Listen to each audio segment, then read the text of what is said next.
So these gentlemen are going to take us on a journey to talk about comics and how that popular and beloved literary form underwent a shift and transformed into a new way of looking at its own shape and substance. Go Jay.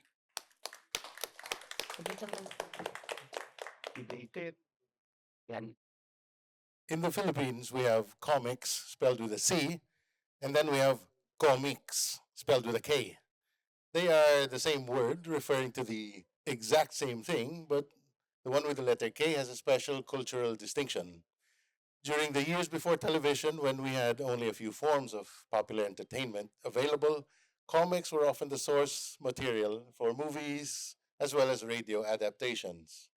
While American comics featured superheroes and humorous cartoons, Filipino comics excelled in drama and horror stories. And ours showcased some of the most visually stunning, lushly detailed examples of fine art that would practically change the landscape of American comics in the 1970s. Let me first take you to where Comics with a K began, and that is with Tony Velasquez on slide 2.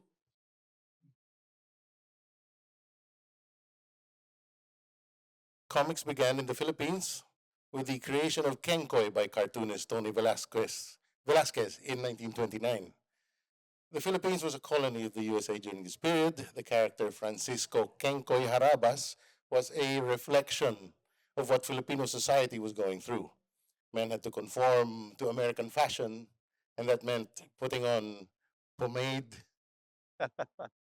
wearing rather warm long sleeve shirts, trousers held up by suspenders, a jacket, and very polished leather shoes.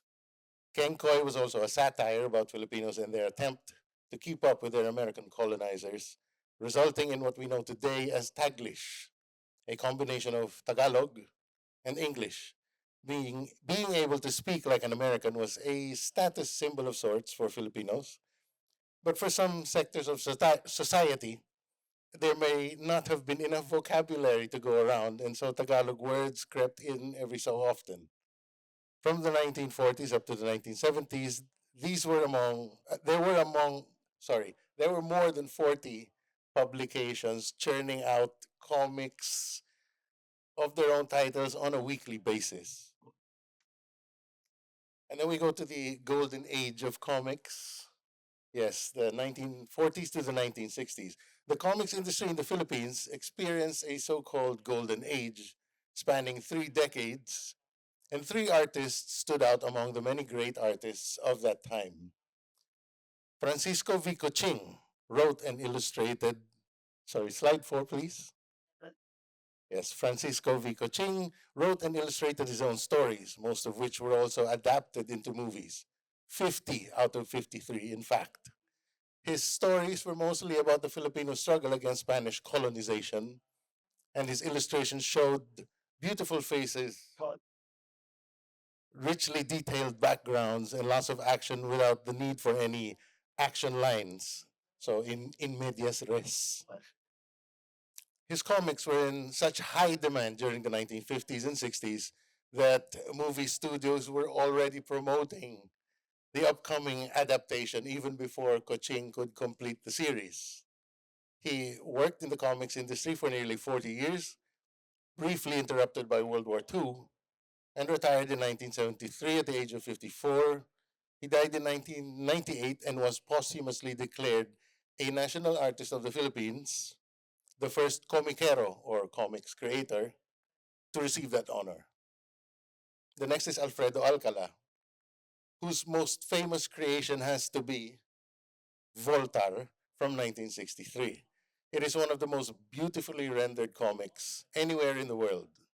The original Filipino publication of Voltaire has long been out of print, and whatever vintage copies survived are in the hands of private collectors.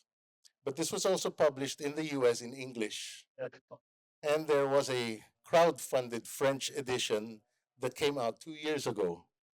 Voltaire has been one of the most influential comics ever made, and Alfredo Alcala is considered one of the greatest comic book artists in the world. And on slide 6, we have Nestor Redondo, There were two main styles or schools of Filipino comics art. One was known as the Coaching School, as I mentioned earlier, and this is distinguished by beautiful characters and the depiction of action.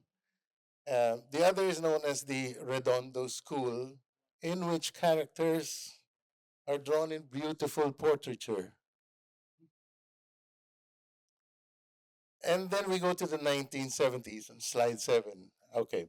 Um, this is known as the Filipino invasion of American comics, and this happened between 1971 and 1974. So when comic illustrators in the USA, specifically those working for DC Comics, attempted to unionize in 1971, editorial director Carmine Infantino, editor Joe Orlando, and Filipino artist Tony De Zuniga went talent scouting in the Philippines. This was the first large-scale outsourcing of comic book illustrators. Slide 8, please. Um, Among the artists they selected were Nestor Redondo, Alfredo Alcala, and Alex Nino. As the editors of DC Comics quickly learned, the Filipino style of drawing did not quite fit the required look of anatomically robust superheroes, but better suited to their horror and fantasy titles. Here, the Filipinos excelled, and the landscape of American comics were forever changed by the richness of imagination and the visual style that they contributed.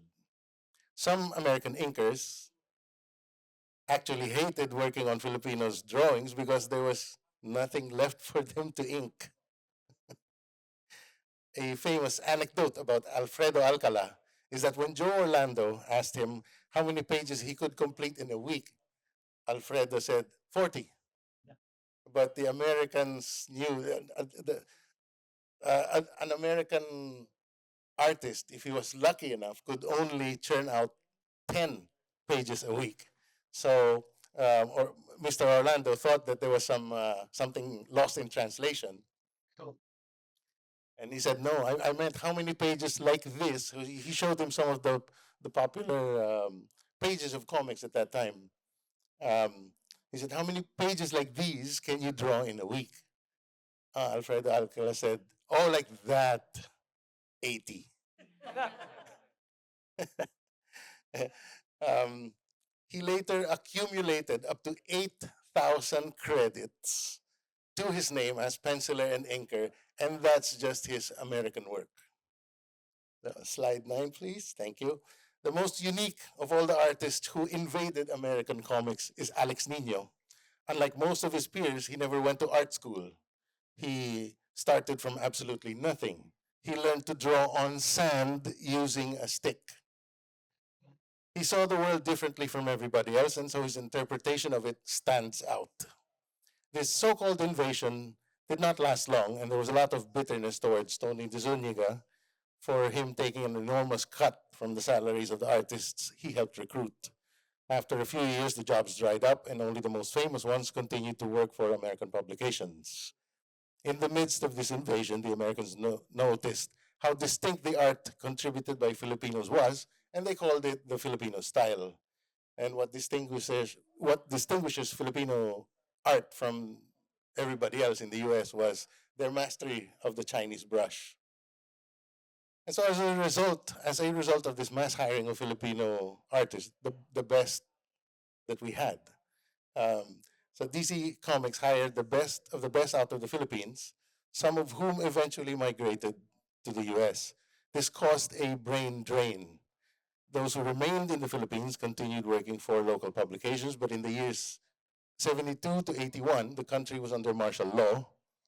Censorship under the Marcos dictatorship led to many publishing companies closing, and the quality of comics began to decline. And there is a huge gap, which leads us to more than 10 years later, to the next slide, please, to a gentleman named Will Portasio. Will Portasio's family immigrated to the USA from the Philippines when he was 2 years old, and by 1984, at the age of 21, began working as an inker for Marvel Comics. By 1991, he became famous as a penciler for The Punisher, X Factor, and the Uncanny X-Men. In 1992, Wills and six other celebrity Marvel artists realized that if they created their own superheroes, they could publish their stories independently and potentially make more money than what Marvel was paying them. They left Marvel and together founded Image Comics. As a Filipino American, Will Portacio was revered by Filipino comics fans, and so it was a very big deal when he came to Manila for a visit in 1993. He established a design studio and ended up staying for 7 years, during which he trained several artists to work for Image Comics, Marvel, and DC. The most renowned artists to emerge out of that studio were penciler Lainey Liu and the late Jerry Alangilan. And our last slide is the legacy. Wills also mentored a group of comics creators, advised them to work together and publish under one banner. So just like Image Comics. This eventually became known as Alamat Comics, the country's first independent comics publication. And the most renowned creators to emerge out of Alamat would be Carlo Vergara, who wrote and illustrated Shasha Saturna. Okay. Writer Badjatan and artist Cadro Baldissimo, co-creators of Trece, and animator, sorry, slide two, yeah, thank you. And animator Arnold Are, who wrote and illustrated Mythology Class. And from here, I turn you over to Mr. Russell Molina. Thank you. Hello. Thanks, Jay. During the 1990s, my neighbor Ming, a comics artist and probably one of the last remaining ones during the time, was struggling. Publishing houses were down, they were closing down, readership and sales were at an all-time low. He later lost his job, turned to alcohol, lost his family, and eventually died alone, surrounded by stacks and stacks of unpublished and unrealized work. He did not live long enough to see the resurgence of comics with a K. But what he and the other greats before him left us was a legacy. They opened the door, they showed us what was possible, and through that door came new artists, young blood, with fresh ideas who jolted the industry back to life. Modern comics marked the emergence of independent creators and new publishers. In 1993, the late Jerry Alangilan self-published a comic called Wasted. It wasn't printed by a big publisher. It was photocopied, stapled, and sold by hand. But it was raw, it was emotional, it was powerful. Wasted proved that you didn't need a giant company to tell a big story. By the late 1990s, Arnold Are published the Mythology Class. If you can go to the next slide, please. It reimagined Philippine folklore through the eyes of modern youth. Later, Adarna House, a respected children's book publisher, created Anino Comics and collected Are's work into a graphic novel. And for the first time, comics stood shoulder to shoulder with literature books on the bookshop shelves. Then came Visprint, the precursor of Avenida Books, publishing Kiko Machine Comics by Manix Abrera, Shasha Saturna by Carlo Vergara, and also add to this Paul Medina's Pugad Baboy. These titles created buzz and excitement and brought comics back into the mainstream. These milestones mark the emergence of new publishers and independent voices. Culture Crash Comics, which you can see, Dean is, it's like a nostalgia trip. Culture Crash Comics in 2000 introduced manga-inspired Filipino stories, but they didn't just publish, they organized C3 Con, some of the very first Comic-Con conventions in the Philippines. Soon after, Mangaholics followed with comics and cosplay events. And in 2005, Comic Con was born. What started a small gathering of creators and fans became the country's premier comic convention, and it still runs to this day, now celebrating its 20th year. But publishing was just one part of the story. The way readers now discovering comics also changed dramatically. Comics found new life via three avenues: online, on ground, and on demand. First, online, thanks to digital and with platforms like Quentoon, readers now have easy access to comics content. Titles like Trece, Tabi Po, Tarantadong Kalbo, Libreng Comics, Duty Ka Ba, and countless indie works were first discovered online. Comics conventions like Comic Con, Comiket, Pickoff, Super Manila, and NBDB's initiatives, both locally and internationally, created spaces where fans could directly buy from creators. These weren't just markets, they were communities, placing the reader closer to the creator, where they can now exchange ideas and they can get to bring home freshly photocopied zines or beautifully bound books. And then came the pandemic. The Philippines had one of the world's longest lockdowns. With shops closed, e-commerce became the lifeline. We've realized that, like food, stories were essential because they fed our soul, especially at a time when we needed solace and escape. Creators sold their books on local and global e-commerce platforms. Then suddenly, our myths, together with our characters, traveled beyond our borders. This shift gave rise to something even more powerful, which is diversity. The Philippines is a diverse country, and our comics are slowly capturing these ideas through stories that decades ago we could not tell. We see stories about mental health and neurodiversity, about social justice. If you can move to the next slide, please. About identity, equality, cultural visibility. Sasha Saturna boldly centered a queer superhero long before LGBTQ themes became mainstream in Southeast Asian pop culture. Next slide. We see more women creators whose voices and perspectives bring fresh ideas and art styles to life. Their stories are melding and bending genres and bring to audiences a new way of looking at characters beyond the stereotype and the cliches.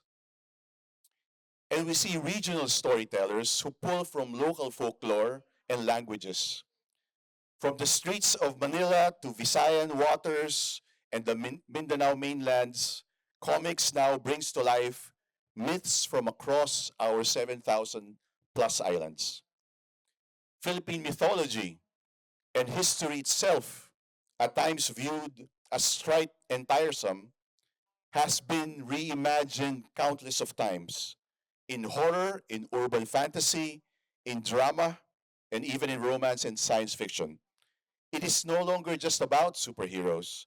It's about rediscovering who we are as a nation through our stories. Now our stories have leapt beyond the page. In 2006, Shasha Saturna was adapted into a live action film. And today, an animated feature is underway. Indie comic Mascot became a short film. Tabi Po, the vampire epic, was transformed into a a streaming series. And in 2021, Trece premiered globally on Netflix. Suddenly, millions of viewers around the world were watching stories rooted in Philippine folklore, and for the first time, terms like aswang, tikbalang, and white lady entered global pop culture and conversations. These crossovers prove that our comics are not just local curiosities, they're stories with strong local truths and universal power. So, where do we go from here? What is the future for comics with a K? The future of Philippine comics lies in translation, in collaboration, in global distribution. With digital tools, small presses, Filipino creators can reach beyond our islands and tell more stories across the globe. But as we look forward, we look back to Meng, to Jerry, to Mars, to the Franciscos, to Alex, and the countless others who came before us. They laid the foundation and they gave us the confidence to speak through this medium. They proved that comics could carry the heart of the Filipino people. And it is our responsibility as creators, as publishers, as teachers, as fans to honor their legacy by carrying it into the future. Because the promise of Philippine comics is this, that even in our darkest times, and we are experiencing it now around the world and even back home, even in our darkest moments, the story never dies. They wait until someone is ready to pick up the pen and draw them again. Thank you.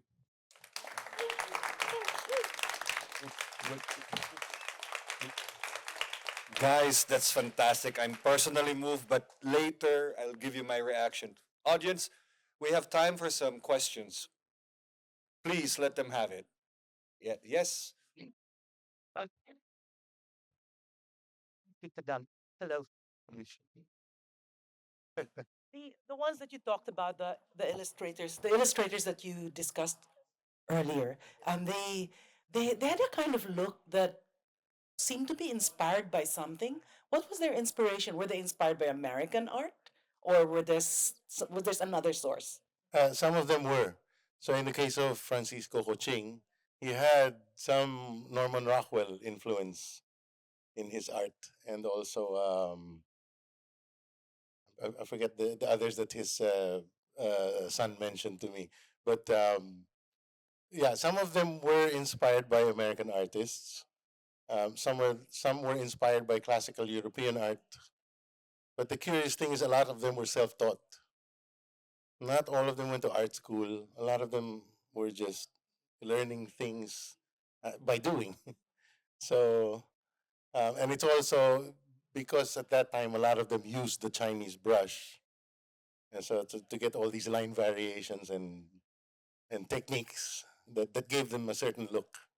The amazing thing are the varying line weights Yes. and the attention to detail and the anatomy. It's fantastic, right? If you take a look at it, it's truly Yeah. impressive, right? Well, anatomy-wise, they're Well, not in terms of being perfectly right. corresponding, but Nor do they look like superheroes in the No. American style, but Very they were different. more beautiful, softer, softer. Yes. especially the women. Yes. Yes. Yes. A big part, I just wanted to add, and you can catch this in J. Ignacio's documentary, a little plugging, but Thank you. a big part of his is really the mastery of our tools.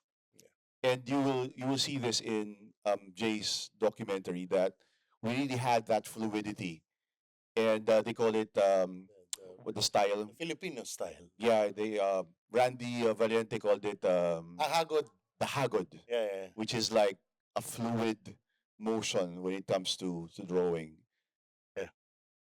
They Some- use some a of them- Chinese brush, Yeah. which I think is added to that fluidity in terms of So, because the American comic book styles, in terms of producing art for the comic books, goes through several steps. So, there's the penciling, and then there's the inking.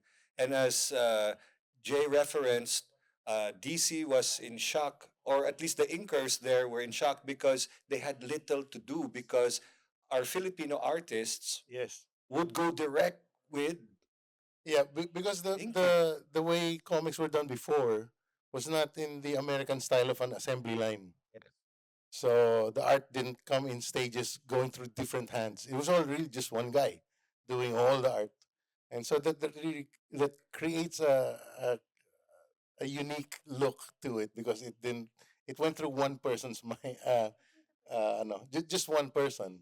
So instead of going through several people along the line. Yes. Yeah, I have two questions, if you don't mind. Some have said that Jose Rizal was the father of Philippine comics. So my first question is, would you agree? My second question is, there are some comic artists that I've admired through the years whom I didn't see presented. No, so I'm wondering how you defined comics. For example, si Nonoy Marcelo was for a certain period from the 60s up to the 90s, no, was a very prominent comic artist. I don't know if I've seen comic books done by Nonoy Marcelo, but he was mostly a newspaper guy. So I'm wondering, is that the reason why he seemed to be excluded from your pantheon of comic artists? Or you don't really, I mean, in your opinion, maybe he doesn't belong there. I'm just wondering about your opinion about Nonoy and other comic artists that you didn't mention that are quite famous, like Larry Alcala, etc., etc. Yeah, in my case, it was just really we had to condense this talk because there's a lot of them. I am an admirer of Nonoy Marcelo's work. Um, our cartoonists are actually the longest standing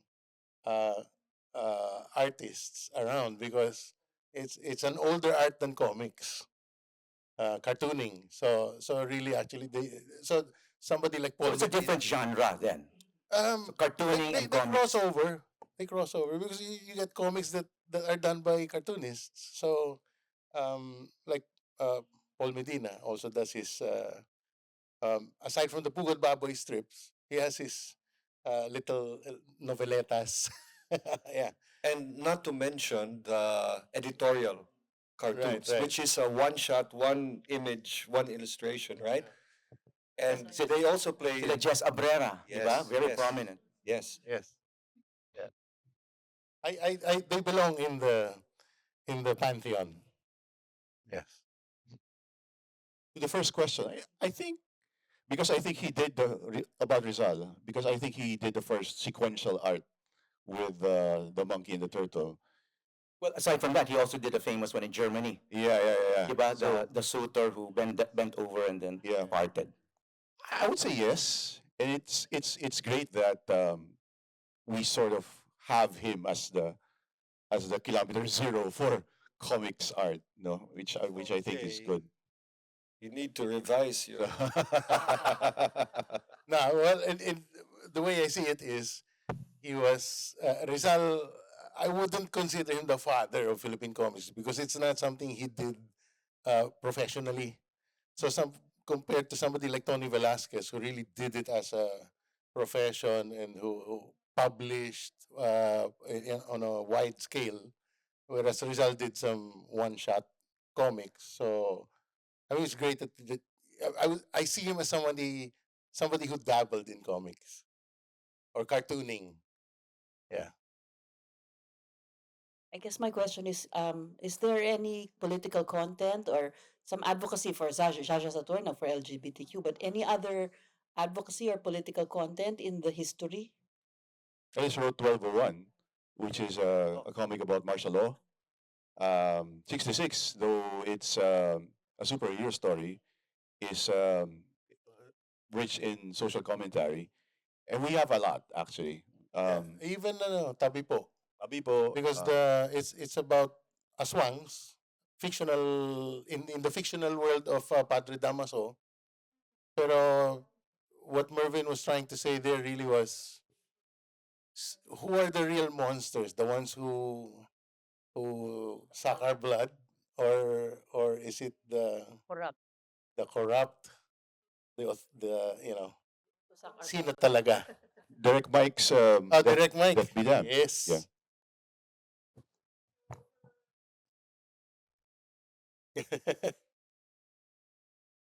No, I was just A special mention. uh, it's more of a shout out. Yeah. Oh, but I have a question because one of my favorite cartoons in the 1970s, which reveals my age, was Ikabod Bubwit. I was disappointed that you didn't put it up like it expressed life under martial law through the eyes of rats, which is so appropriate. And I wish you mentioned that. Maybe you could say something about it. And it's so hard to find a collection, to find a Yeah, I copy. have that one book. That was with compiled material from him. But ako rin kasi the way I presented was also in line with my own personal journey into comics. So this also ties in with the documentary film that I'm screening in later, where I knew nothing about comics. I came in late in the game, and it was only through immersing myself in getting to know the people who exhibit in Comic Con, or so I started there. Um, and then I realized, oh, there were some comics that I liked when I was much younger. So these are the cartoon strips in the newspapers, such as Nonoy Marcelo's Larry Alcala with his slice of life, and see, I interviewed Ronnie Santiago, who created Baltic and Company. Yeah, and so at least he's represented in the documentary.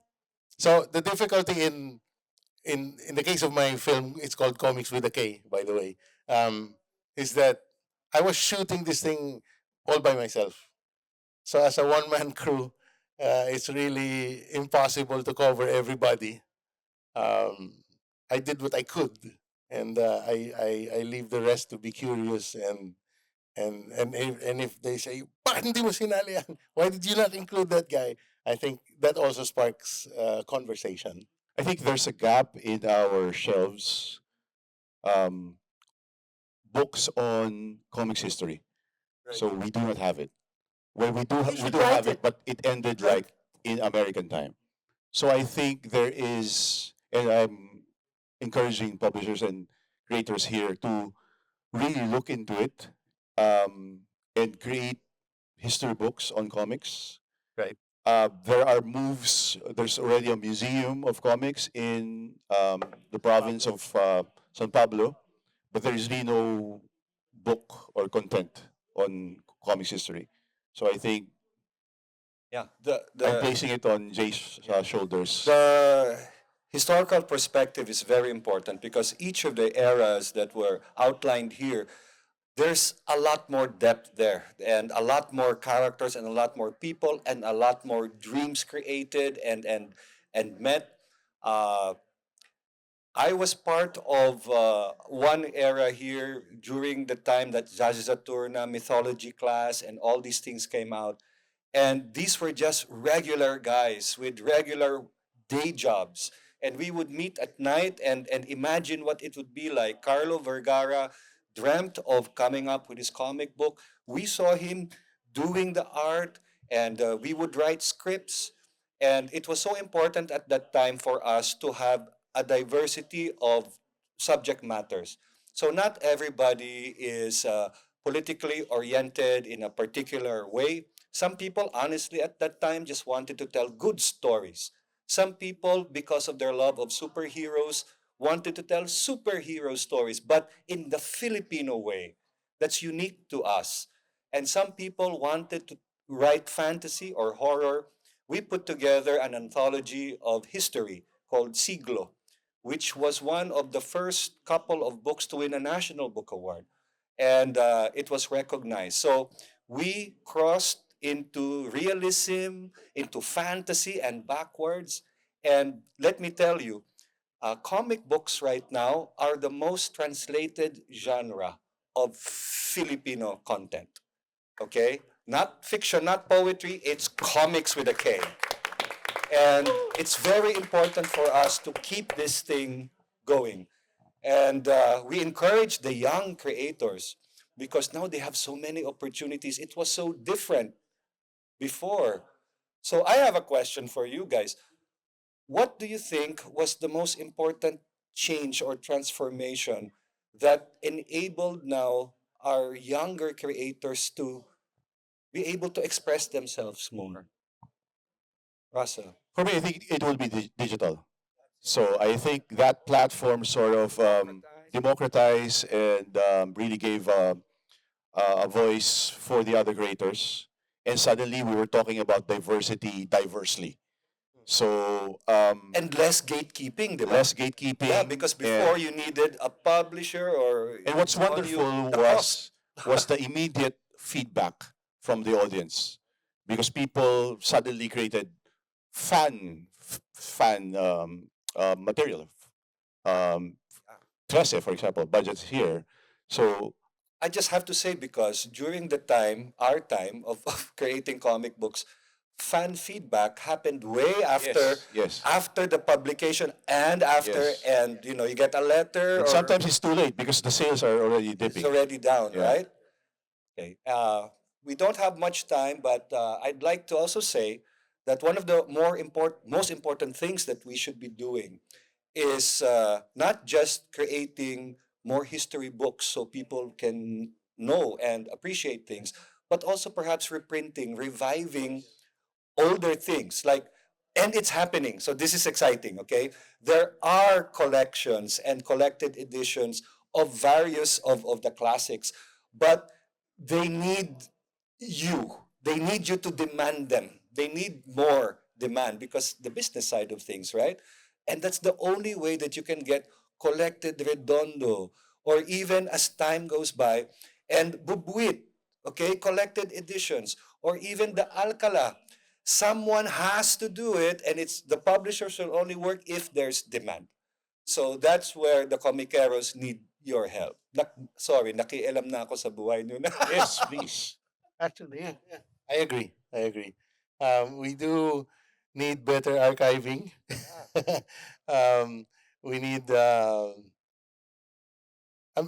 like in my case, my primary motivation for making a film about comics with a K is that I want people to see that we had this before. It's something we should refer to because it gave us an identity before, and it's ours. Yes, even though it was work for hire, it's ours still, diba? And still we have great illustrators working still for Marvel and DC and other American publications, and they are our artists. They work from home in in Manila or wherever they live, and it's they they they help open doors for us and also lift us up. Yeah. And the other nice thing is the Filipino creatives, diba, Russell, the younger creators now, they write and illustrate and color the one-man shop. And they're able to produce works. They do it sequentially or in one We're book. losing a lot of work to them. Right. And that's like a mirror or a reflection of how it was before, because they would also tell their own stories. So it was I think just that the younger creators are bringing in themes that are fresh. We never wrote about mental health, for example, before, but now it's out there. Diversity is another thing. So new themes coming out, and and you new mentioned type- languages, right? languages, yes, The geography, in terms of geography. So now we have stories from Mindanao, and yes, yes. when before it was Imperial Manila or what have you. So it's exciting. It's an exciting time, actually, very very exciting. So I'm sorry. Any more questions, please? Yes, yes. Uh, Hi, hi. Hi, Yeah. David. Hello, hello. I suppose the question is about how do people discover the best of what's contemporary? So we talk about the history, but what about how do we know right now what's hot, what's best selling, what's new? And is there a kind of forum or review publication that says, like this one, I don't know, for a way for people outside to discover what's going on right now and to it's almost like you need a comics review or something like that, or Yeah. some kind of So agreed so forum. currently we have comics reviewers, But at the same time, we also have book influencers. So I think which is very, very interesting because they now sort of guide you towards conventions, where you should go, what to look out for, new titles coming out. So I think in terms of discoverability, they're leading the way for us. Um, there are also, well, press, of course, contributes a lot, no? But I think it's also important, though creators shouldn't have, they just need to concentrate on, on creating. But I think they should also promote their work more and get the word out there. So I think that's very, very important also.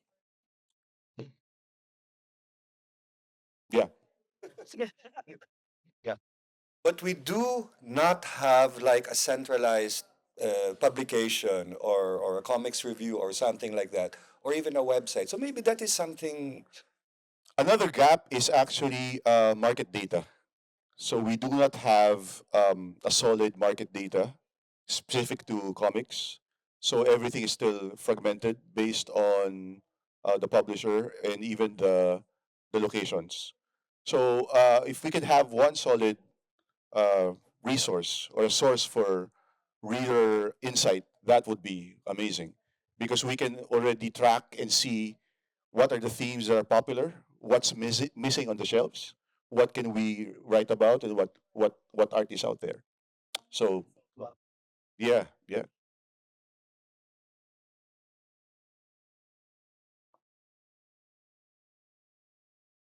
First and foremost, what a celebration of our history. I have never seen it put together like this. And of course, from personal interviews and personal experience as well. Thank you so much for bringing this picture of our art, our history, and therefore a source of pride. My question is this. Thank you also for bringing it here so that the world can have access to it. I think one of also the challenges is of to our art, like you said, archiving and reprinting, but also just the currently published works. How accessible are they in our own country? Meaning, even if I go to the bookstores right now, it's so hard to find them, and that's just the bookstores. I remember growing up as well when comics was in the corner where you can buy it for 2 pesos. Or rent it. Yes, yeah, You and rent it. now nobody can read them except us in the 1% or maybe the 5%. How do we improve access as well to fellow Filipinos to something that can also change the our we have need for better information, right, of our history because of certain things that are going on right now in our country, but we need better access to ways of thinking, different ways of thinking to spread more beyond Manila, to spread beyond more than 1% who has university education. So how do we improve access as well? I think e-commerce is changing the way we purchase, and I'm talking both about the local platforms and including Amazon. So people around the world can actually buy our comics. And when you look at local platforms, e-commerce platforms, it's actually their catalog per publisher. So you get to see and select the kind of book that you want. I'm talking about affordability though. Affordability For the mass. for For the mass. everyone. For Okay. everyone who needs to read. I think that's on the publishers end to figure out how to bring down prices because their cost of production keeps going up. So it's really But it's a but Again, I think it's digital. yeah, yeah. In the Philippines, you can actually go online like a metered taxi. So you go online and and like 5 pesos for a few minutes, and there they can actually experience comics because there are platforms like Webtoon, though it's subscriber based, but there are still um, Trece, for example, is still out there. Tabipo, I think, is still out there. So I think more creators are doing stuff online, not only on their pages, but on social media as well. So Libreng Comics, for example, is giving it away. Tarantadong Kalbo also is the same way. So I think those are um, good avenues. And then just with social media, for example, so creators also have their Facebook pages as well as their Instagram pages. From time to time, they give free content and some giveaways even. And the other thing I'd like to share, I get so excited, is our comic book creators now are also thinking beyond just creating the comic books. They create merchandise. They create stickers, they create bookmarks, they create other things that engage their readers. And they can give this away as promotional items or sell them or so they're thinking differently from how we used to think, right? Okay, so any more questions? Okay, go. Hi, so this is largely based off personal experience. Why are there so many comics artists and writers in advertising? In the advertising industry in the Philippines. It's an outlet for stress. Also, they need the money. No, I think it's also the company that surrounds you. So I think that's how creativity works. When you're surrounded by all of these like-minded people, there's a certain level of transference. That's why I went to comics because of Budget Tan was my seatmate. At the back is Ian Santa Maria with Mervyn Ignacio. So we get to hang out during overtime and really share stories. And it became an outlet for us. I'm just speaking for myself. An outlet for us to create something without the threat of trying to be safe here, but without the threat of being edited or being censored in a way. So I guess that's my answer. And to go back, they need the money. Being extra money. Extra money. Yeah, yeah. Extra money. No, because a lot of Filipino creatives, they have day jobs. And that's just the reality. So it's really difficult to find something that it's going to pay for your bills and your education of your children. That's actually the dream Yes, that's the for us to create comics, and this now becomes our number one source of income or livelihood. No? And I think that's the dream for us to go back to the time of the greats and really make that our job. Well, there have been very different sets of circumstances because from decades ago to the present, where decades ago we had less forms of entertainment available commercially, and comics was one of the dominant media of the period. So it would become the sometimes the default source material for certain so for movies or radio dramas and things of that sort. Um, and at that time, there were so many of them feeding off of each other's energy, competing against each other. This publication, that publication, my title's better than yours, or I can draw better than that guy, or that kind of energy. Also, the competition also made the industry thrive. When all those publications folded, and we had now also today we have a different kind of consumer behavior compared to before. Nobody goes to a sari sari store to read comics hanging off of a rubber band from we don't have that anymore. But online we find our comics, we find our genre, our friends. So that also changes the dynamic of how comics are are created. Are you creating for a certain audience only, or are you? and the creation of communities Yeah, and support. So these young creators support each other, and within their reach are their seniors who are also willing to share. Their seniors, seniors. So technology really plays a different part, and the psyche of the young creatives is amazing because they're braver. Okay, they're more willing to take risks in content and in art form and in trying things out. So To be honest, before we were less brave because every effort cost money. You would have to print, right? So you need to be sure of what you're doing. But digital, di ba, Russell? It Yeah. changed. And I think also, well, this may be like a discussion for a different talk, but comics is now at the forefront of activism. Yes. With everything's happening in the country right now, I think comics as a way for us to understand and make sense out of everything that's happening, comics is the best medium for us, even to reach the masses. Okay. So I am seeing what is that? I can't read it pala. Time's up. Holy. Okay. So Because it's just one panel. it's just you didn't even give me the 5 minutes. Okay. Anyway.